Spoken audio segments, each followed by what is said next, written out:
하나님 말씀은 신약의 마태복음 23장입니다.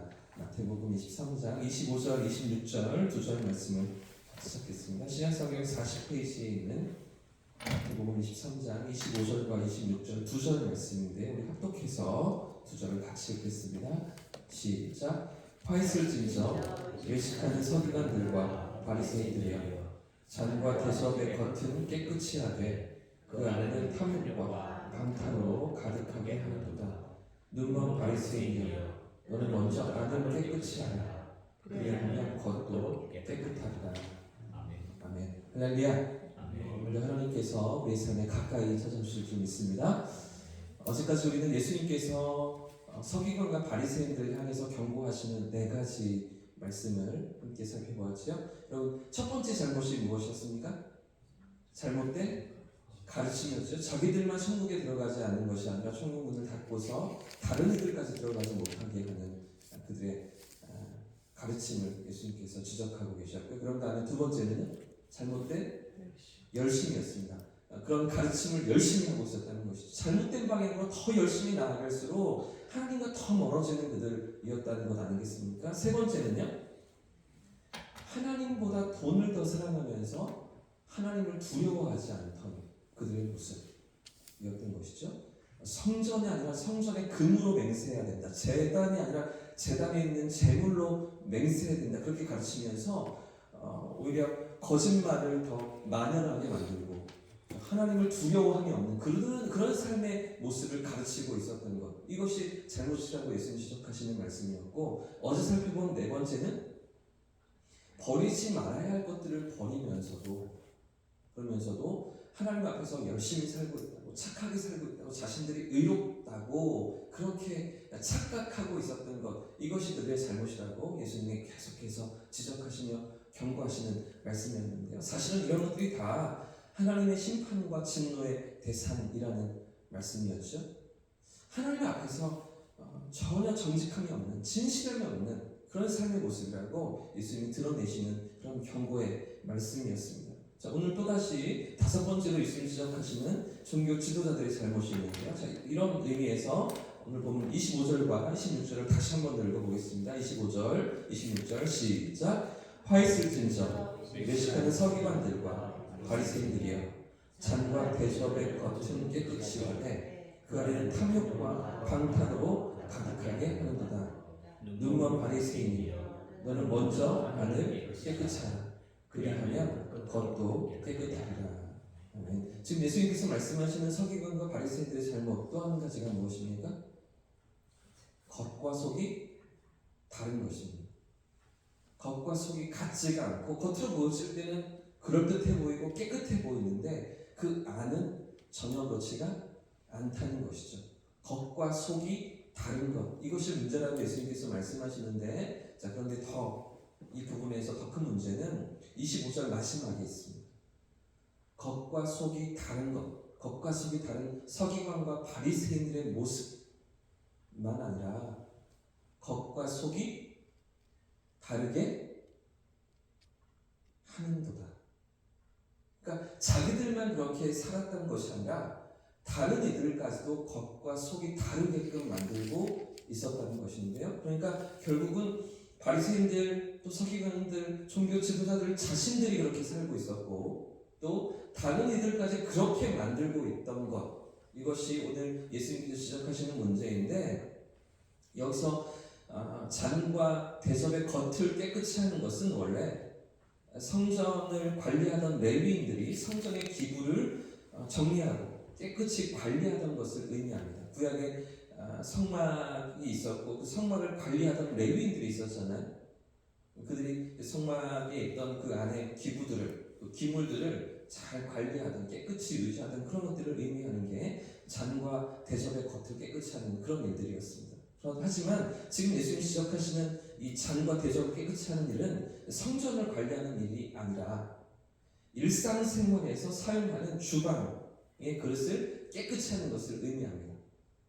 왜 그런가 하면 당시의 종교 지도자들은 이 율법과 규례, 구약에 주신 그 성막 안의 기물들을 관리하는 율례를 구체적인 생활 지침으로까지 확장하고 확대하면서 이 성전 기구를 관리하던 이 일들을 일반 백성들의 삶에까지 넓혀 놓았기 때문입니다.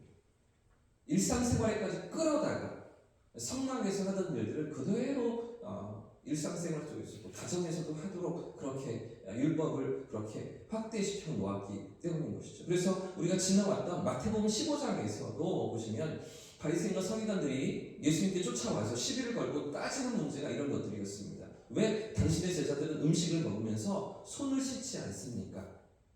이런 것들을 예수님께 따져 묻고 있었는데요. 음식을 먹기 전에 그릇을 깨끗이 씻고 손도 깨끗이 씻는 것이 율법을 잘 지키는 것이라고 그들은 생각하고 있었던 것입니다. 마태복음 15장 1절과 2절 말씀에 이런 시비가 있었는데, 그때 바리새인과 서기관들이 예루살렘으로부터 예수께 나와 이르되 당신의 제자들이 어찌하여 장로들의 전통을 범하나이까? 율법이 아닙니다. 장로들의 전통이었습니다. 그런데도 불구하고 그것을 가지고 시비를 거는데 떡을 먹을 때 손을 씻지 아니하나이다 이러면서 예수님께 시험하고 있었던 것이죠. 그러니까 오늘 본문에서도 말하는 잔과 대접을 깨끗이 하는 것은 제사에 쓰이던 그 성전 안에서의 그 기구들을 깨끗이 유지하는 것이 아니라 일상생활에서 사용되는 주방 그릇들을 예수님께서 말씀하시는 것인데요. 그래서 아마 당시의 바리새인과 서기관들은 이 성전 안에서 지키던 일을 일상생활에서까지 지키고 있음을 자랑스럽게 여기면서 그런 것들을 하면서 우월감을 가지고 다른 일반 백성들이 하지 않는 것들까지 우리가 하고 있다고 그렇게 자신감을 가지고 자부심을 가지고 그 일들을 행하면서 남들보다 더 율법을 잘 지키고 있다고, 하나님의 뜻을 따르고 있다고 자신했던 것인데요. 하지만 이런 그들을 향하여서 지적하시는 예수님의 말씀이 무엇입니까? 이렇게 열심을 내고 실제로는 하지 않아도 되는 일들까지, 성전 안에서 하는 일들이었는데 그것까지 끌어다가 일상생활에서 하면서 그렇게 하는 열심에 대해서 예수님의 평가와 판단이 무엇입니까? 겉은 깨끗해 보일지 몰라도 사실 그 안에는 더러움이 가득하다는 것이죠. 하지 않아도 되는 일들을 하면서 더 열심히 내지만 오히려 그 안에는 더러움과 방탕이 가득하다. 그 예수님께서 지금 지적하시는 말씀 아니겠습니까? 여러분, 여기 탐욕과 방탕이 가득하고 할 때에 이 탐욕이라는 단어는 도둑질을 가리킵니다. 도둑질 또는 강탈, 약탈하는 것을 의미합니다. 그러니까 남의 것을 빼앗고 거의 폭력적으로 빼앗아오는 그런 일들을 지금 이 탐욕이라고 말씀하시는 것인데, 이 또 방탕이라는 단어도 무절제함 또는 성적인 음란함을 의미합니다. 그러니까 겉으로는 깨끗하고 율법을 다 지키는 것 같고 더 열심히 지키는 것 같아 보이지만 그 안에는 어떻습니까? 남의 것을 빼앗고 가난한 그 백성들을 착취하고 그것들을 어떻게 내 소유를 삼을까 이런 생각으로 가득 차 있던 그 종교 지도자들, 더 나아가서 그런 가르침을 받던 백성들도 거기에 쫓아가면서 거기에 따르면서 그런 마음으로 가득해 있었다는 것 아니겠습니까? 속에 그 음란함과 그 무절제함과 더러움으로 가득한 그런 삶의 모습이 너희의 모습이라고 예수님께서 지적하시고, 너희의 가르침으로 다른 백성들도 그런 자리로 나아가고 있다고 예수님이 지금 경고하시는 것이죠. 여러분, 안이 중요할까요? 밖이 중요할까요? 무엇이 더 중요합니까? 물론 둘 다 깨끗하면 좋겠지만 그래도 굳이 따진다면 안이 깨끗해야겠죠. 안이 깨끗한 것이 더 중요하지 않겠습니까? 내면이 깨끗한 것, 그것을 하나님께서 원하실진데, 자, 그래서 26절 말씀이 그런 말씀이잖아요. 눈먼 바리새인이여, 왜 눈이 멀었습니까? 전혀 내면은 들여다보지 못하고 겉모습만 치장하고 있기 때문입니다.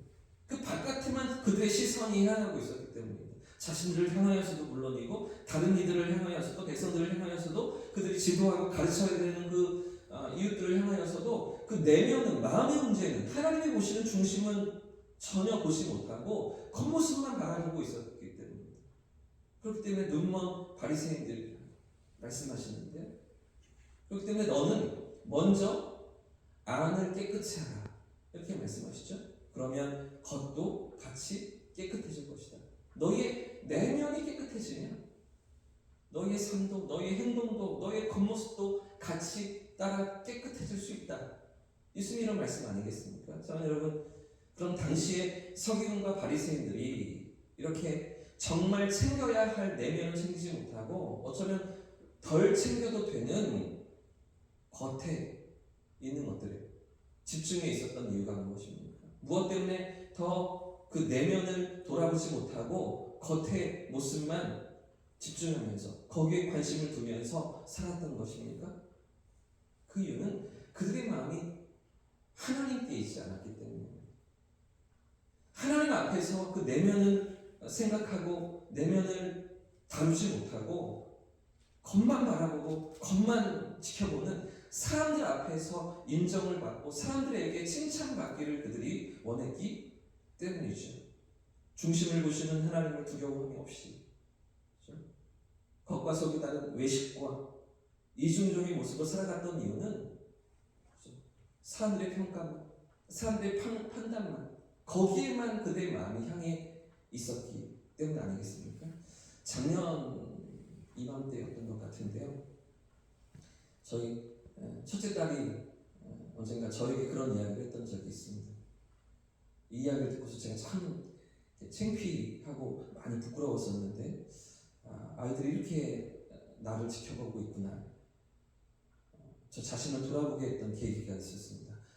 하루는 주일 저녁이었는데 저희 큰 녀석이 저에게 이렇게 얘기를 하는 거예요. 아빠는 왜 교회 사람들 대할 때랑 우리 대할 때랑 목소리가 달라? 이렇게 얘기하는 것이 중1짜리가 교회에서 아빠를 보니까 아빠는 참 친절하고 상냥하고 말도 예쁘게 하는 것 같은데 그런데 집에서는 안 그런다는 거죠. 식구들 앞에서는 그렇지 않다는 거죠. 그 순간 제가 당황했습니다. 뭐라고 대답을 해야 하나 순간 멈칫했는데요. 그래도 전혀 그렇지 않은 척을 하면서 윽박지르면서 그럼 이 녀석아 집에서 하는 것처럼 교회에서도 큰 소리를 낼까? 막 이러면서 제가 윽박지르면서 그 순간을 모면했는데 그런데 그 이야기가 계속해서 제 안에 잔상이 남고 저를 부끄럽게 만들었습니다. 사실 저희 딸이 저에게 하고 싶은 이야기가 무엇입니까? 어떤 이야기를 하고 싶었을까요? 아빠, 우리한테도 친절하게 대해줘. 이런 얘기였겠죠? 교회에서 하는 것처럼 집에서도 조금 긴장을 하고 착하게 좀 살아봐. 이런 얘기 아니겠습니까? 여러분, 불과 교회가 저희 집이 10걸음 될까요? 그밖에 되지 않은 그런 저의 삶인데 교회 나와서의 모습이 다르고 집 안에서의 모습이 다르다. 그거 아이들이 느끼는 것 아니겠습니까? 중학교 그 아이도 그렇게 저의 모습을 지켜보고 있는 것 아니겠습니까? 여러분, 아이들이 다 보고 있는 거죠. 아이들이 다 느끼고 있는 거예요. 하물며 하나님은 어떠하십니까? 우리를 만드시고 우리를 지으신 하나님은 우리를 어떻게 바라보시고 지켜보실까요? 그 하나님 앞에서 살아가야 하는데 그 하나님 앞에서 우리의 삶의 걸음을 내딛어야 하는데 우리의 내면도 우리의 겉모습도 그 하나님 앞에서 다루어내고 빚어가야 하는데 자꾸 우리는 우리 겉모습만 사람들이 지켜보는 우리의 행동만 그렇게 신경 쓰고 치장할 때가 있지 않습니까? 오늘 말씀에 바리새인과 서기관들이 그런 모습이 보이시죠. 그들의 가르침이 그런 것이었던 모습입니다. 여러분, 오늘 이 하루를 하나님 앞에서 살아가면서 우리 겉모습보다 중심을 내면은 깨끗이 하는 저와 성도님들 되시길 축복합니다. 하나님 앞에서 정직함과 진실함으로 또 겸손함으로 이 하루를 살아가면서 하나님의 그 은혜가 우리를 이끄시고 또 우리의 삶을 주장하시는 복된 하루가 되시기를 예수님의 이름으로 축복합니다. 함께 찬송하고 기도하겠습니다.